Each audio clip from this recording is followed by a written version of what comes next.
In this video, we'll be talking about the geometric application of the definite integral, in which we are asked to find the area under the curve along x-axis. Suppose we have y is equal to the function of x, having its equivalent curve in which it is continuous from a to b. You will notice that this is our area, as we denote this as a. So in order for us to find the area under the curve is to construct a small strip of rectangle having its base along the x-axis, in which this base is our small change of x, that is dx. And our length will be y. You will notice that this small strip of rectangle represents the differential area dA that is equal to the length times width, in which in this case y dx. By applying our knowledge in integration, we will apply both sides the integral sign, in which the integral of dA is a and is equal to the integral of y dx. Since this is the application of a definite integral, so our final answer here is a real number. So looking from the graph, we have the lower limit, that is a, and the upper limit of integration, that is b. From the equation, it says that the total area is equal to the integral of y dx, and it is evaluated from its bounded region, that is a to b. So this will be our equation 1.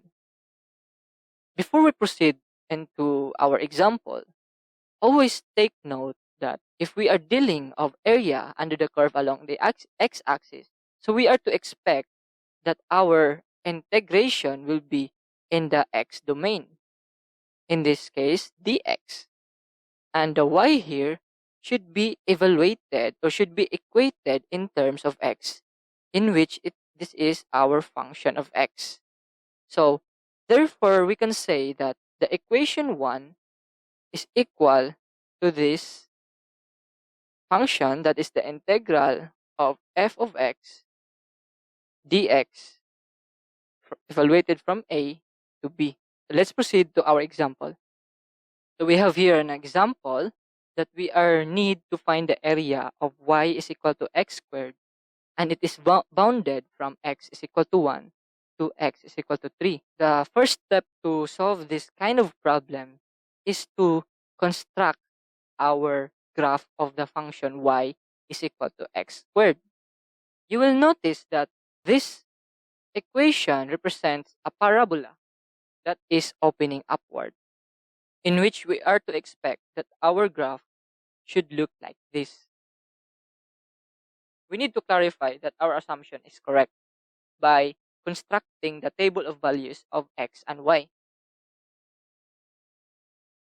Now, the next step here is to use the bounded region of x, that is 1 to 3.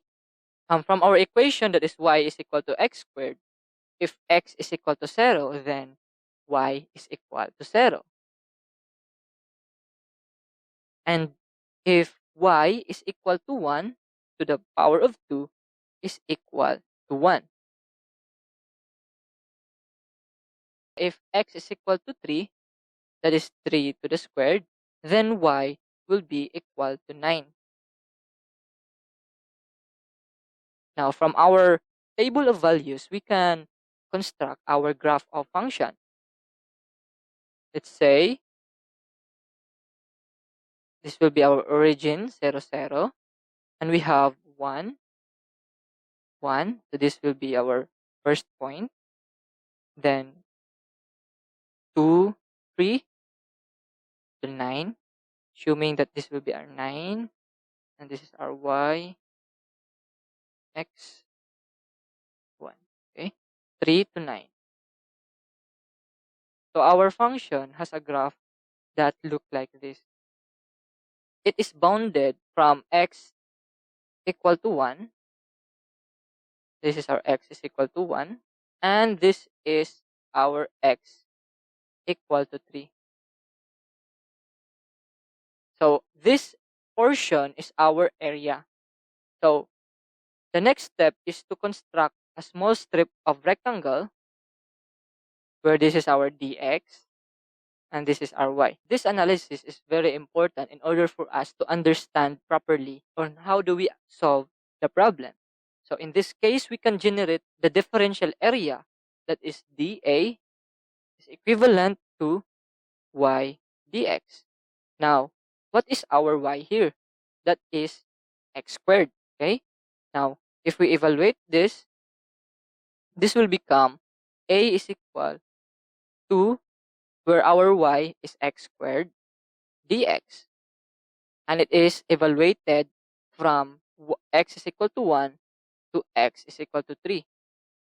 Now, applying our knowledge of the basic integration formulas, this is the example of the integration of powers, in which the equivalent integral will be 1/3 x to the cube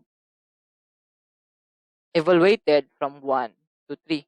If we plug in the values of x, that is 3 to the 3 minus 1 to the 3, in which this will become 27 and this will become 1. 27 minus 1 is simply 26. Multiplied by the 1/3, then our area is equal to 26 over 3 square units.